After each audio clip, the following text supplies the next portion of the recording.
महिन्यामध्ये हुरहुर मनाला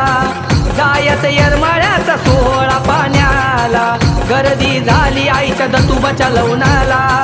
दंडवत घेती भक्त आईच्या डोंगराला असं पान आहे का कुणाच्या नशिबात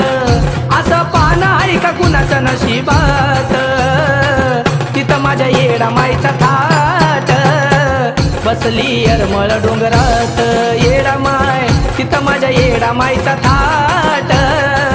बसली येरमळ डोंगरात